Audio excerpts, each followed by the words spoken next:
power structure, we called it. Right. Thurgood Marshall, when he retired, he was asked if he knew who was going to take his place. He said he knew who they were going to nominate. He said, but I'll tell you up front, a black snake will bite you just as quick as a white one. And they put Clarence Thomas in as a conservative, reactionary Negro who they had been tooting around to tear down affirmative action. They tried to recruit me to Yale Law School because I had such high grades and aptitude tests, but I didn't want to go. They wanted to set up a program at Yale on affirmative action because they said their people ran America. They wanted to get their white people to know some black people they were going to put through, and Clarence Thomas was literally the last person they accepted one particular year, and he flunked out after they said you couldn't.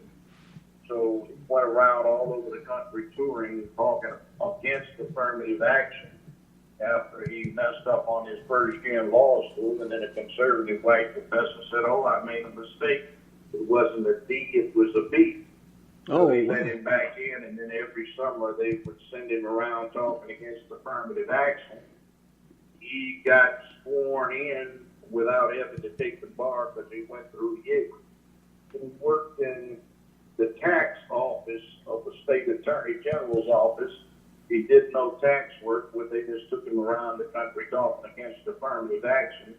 And then when St. Ronald Reagan got in office as president, with no experience, they appointed him as head of the EEOC to do a hatchet job on the organization. And then they made him, as an reward for good work in destroying the organization, they made him an appellate judge on the Second Circuit Court of Appeals. Now, was that? They asked her about it, and she said she just passed on it, but when they nominated him for the Supreme Court, she said, no, she's going to have to tell on his bootlick himself, and she did. We got another one in, but he was a liberal one, and that was Barack Obama, who was part of the power structure, too. He was a rich boy, raised in an Indonesian family that had close CIA connections. His adopted father, Lolo Sotoro, had been a major at the Indonesian Army Reserve and ran the death squads. He also did contract work for the CIA in the Southwest Pacific. And Obama's grandmother bundled the money into the CIA. His mama worked for a CIA front, and his daddy went to American school on a CIA front. And his grandmama introduced to his daddy and his mama. And then when his daddy left, she introduced Lolo Sotoro to his mama, who married him and adopted Barack and Barry Sotoro before he was 2. Now, the interesting thing to understand the fraud that Barack Obama was is that I'll ask this question: who was the richest American president ever? And the answer is not Donald Trump. It's Barry Soetoro, a.k.a. Barack Obama. Business Insider reported his net income last year, $200 million. Where did he get it? Well, when his stepdaddy died a few years back, he was one of the 10 or 15 richest men on earth. And he left everything to a trust fund, of which Barack Obama / Barry Soetoro was the 1/3 equal beneficiary. Wow. High school, Barry Soetoro went to. I talked to a couple of white boys that went with him, and they said this tuition, not including room and board, was $45,000 a year. I had a near and well older son with his stepmama wanted to send him to that school. 20 years ago, it was $95,000 a year without room and board. Now it's $125,000 a year at the same high school without room and board. And that's where Barry Soetoro went to school. Barack Obama, a little rich lot of business with Goldman Sachs. His Treasury Secretary Geithner was chief counsel and consultant for Goldman Sachs. His wife, Michelle Obama, he worked for a law firm that represented Goldman Sachs and also represented his trust fund. Hillary's daddy worked for Goldman Sachs. Cruz's wife worked for Goldman Sachs. The two white girls he nominated for Supreme Court and got on worked for Goldman Sachs. The last white boy, a conservative Republican, worked for Goldman Sachs. And hey, Wow. was the richest man ever in the White House. He was a white boy at heart. And we think he was one of us, but all he did was push LGBT shit and stuff with Goldman Sachs, rich white folks. And when he was in the U.S. Senate for 2 years, this right-wing crank think tank, the Heritage Foundation, gives report cards for conservative voting, gave him their third highest rating in the U.S. Senate for the 2 years he was in. They gave him an A rating, and they only ranked 2 other U.S. senators higher than him for conservative voting. Now, interestingly enough, he voted the lowest of any U.S. senator, but what he did vote for was graded as the third best for conservative interests. When he was in the Illinois state legislature, they also graded him with an A for conservative voting. He's a white boy in black clothing his whole life. So that was like that was the richest households on the planet Earth, and he's not one of us. He had no mother, no father, no grandparents, no uncles, no aunts who were black Americans. He had 2 great grandfathers who fought his Confederate officers, Quantrill the guerrilla up in Kansas. The blood relative through his mother to Warren Buffett, one of the richest white men in America. To Dick Cheney, that clown reactionary vice president of the Bush administration, to Brad Pitt, the actor, and a few other people. So we got us a good old conservative white boy in black skin. Like, didn't do anything for us. Didn't appoint any black general, black admirals. Could have done that by stroke of the pen as commander-in-chief. Didn't fill out, black judges and make it go around the country. Had a black kid here. He stamped the third U.S. attorney instead of doing righteously. Held off on prosecuting rich white folk on the promise he could give them a federal judgeship. So, a moral example, the then senior Republican U.S. Senator from the state of Tennessee turned his name. Obama didn't push him. As soon as Trump got in, they withdrew his name, passed the white boy in as U.S. federal district judge for the Western District of Tennessee within 2 weeks. That's what kind of raw deal he got. But it is what it is. Mm-hmm. Now I got we got applauded on that too. Judge. I got an email. Let me tell you about Hillary. ESU got started at UCLA in 1966-67. We sent a delegation that included the state of Chicago. University of Illinois had official segregation in student housing and student facilities in Chicago, 1966-67. They also had official segregation in Chicago suburbs. I was there. King came there to stop the segregation in housing and on the suburbs. Bernie Sanders was head of a core chapter.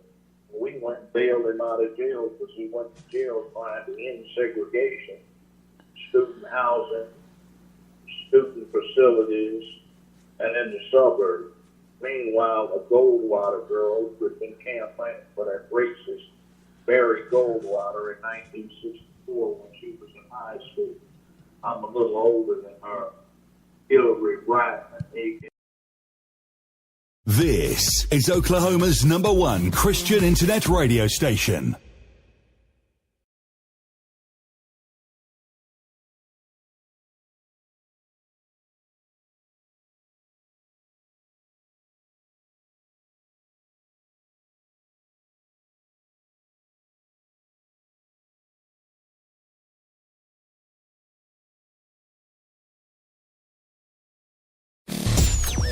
Christopher Williams, a.k.a. Shake Banks, West Philly street entrepreneur, is back with a new book titled 23-1. Unlocking the Truth About a Life Sentence. New book launch on September 11th. Visit shakebanks.com for details.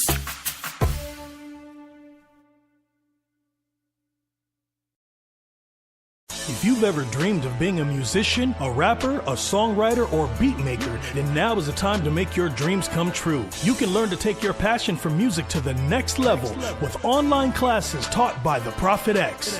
You can learn to play the guitar, the bass, the drums, make hip-hop beats, write raps, and much more. Lessons are taught online via video chat. Log on now to takelessons.com/profile/prophetc.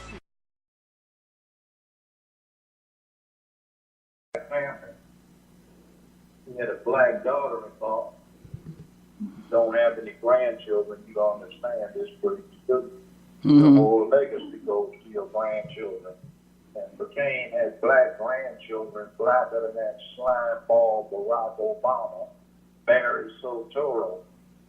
But we like that slime ball, black beard, white beard. And McCain's grandchildren were blacker than he was. Oh wow! So Judge, before we continue, I got a couple of email questions for you. Are you ready? Yeah, go ahead. Okay, one of the questions were from, I ain't gonna say his name, but he wanted to know how long did you practice law before you started your TV show. And I told him, I said, I believe you were still practicing law in order to do the TV show. 30 years. 30 years? Yeah, I practiced for legal services in Memphis. I worked for the director, that was H.C. Ward. We became law partners. We eventually became mayor here. I represented Dr. Harrington, who was the first black elected mayor. He was elected 5 times. I worked for EEOC of the first black prosecutor. I ran the public defender's office as the head public defender. My law partner, Earl Adams, became the public defender after I was. He got killed supposedly by suicide, but he got shot from a gunshot 5 feet away, and his arms aren't that long. He's only 5'10". Wow. And then my next law partner, AC, became the public defender. So I trained the capital defense team for the public defender's office. I tried 42 capital murder cases as a lawyer, training the public defender's office in private practice, and I'm appointed to pass. I represented the youngest person in the world on death row and got him off. I got a stay of execution from then Governor Bill Clinton and the Arkansas Supreme Court 23 minutes before they were going to execute it. I was only 15 at that time, and had only been that old for 2 weeks when they were going to kill it. Arkansas, by the way, claims credit for the youngest person in America executed. It was a black girl who was 10 years old and was hung in 1934, 2 days after she was convicted of shoplifting 14 cents worth of merchandise. Wait a minute. So they hung a young 10-year-old black girl because she was Stealing 14 cents from a 5 and dime store, 1934. And that was a case. That was an actual case, supposedly. So it was in Arkansas. I get a 12,432 page hardbound brief on the research. Get that boy off death row. Along with co-counsel from Arkansas, who's the local counsel. I didn't get paid. I donated the $50,000 I got. There's a hold down on the movie rights. They thought he was going to be executed, but I donated it to the family. Hell, I got covered by 60 Minutes Australia, ABC Nightly News, Ed Bradley Street Story, you name it, several times for my sentencing. When I was on the bench for 10 years as a criminal court judge, to which I got elected in 1990. Oh, wow. The state recidivism rate was 80%. My courtroom is only 18. Secret was to make men and women out of the defendants I put on probation. Because if you were a man, you looked in the mirror every morning, corrected yourself, you didn't need the police. Right. Masculinity is a behavioral matrix that causes males to be proper men. When you are a man, you are about two where you live: duty, honor, obligation, responsibility, accountability, morality, ethics, economics, peace, and dignity where you are. You make the order in the community, not the police. Mm-hmm. When I grew up in L.A., Tom Bradley and his partner patrolled where I grew up. They gathered the men together and said, look, there's some people down on 67 getting out of hand. If you brothers want to take care of them, you be your alibi. They did. That's the way it used to work. That's how we wrote it. Because now they don't have enough manhood in the black community. It's patriarchy. They got all these boys that don't have manhood. They're senselessly violent.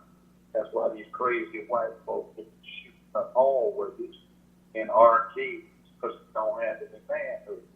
Manhood is that set of behavioral protocols that makes masculine men of peace, where they impose duty, honor, obligation, responsibility, and safety where they live, and control their emotions. What happened with that, I saw in the late 50s and early 60s, people started having fewer kids, and they didn't know how to raise kids. So I had some clown named Dr. Spock, a child psychologist, advocating children should not be spanked. Everything should be about unconditional love, and children should be persuaded to act good instead of spanking them. Then we had the beta boy, soy boy, white boy, nerd, dorks, and dweebs that couldn't make it in a masculine white world. They wanted to down masculinity. We had those clown feminists who hated the fact that they had X chromosomes instead of an XY, and they were man-haters. And then we had that lesbian crowd at LGBTQ that wanted to down traditional masculinity because it wasn't about them.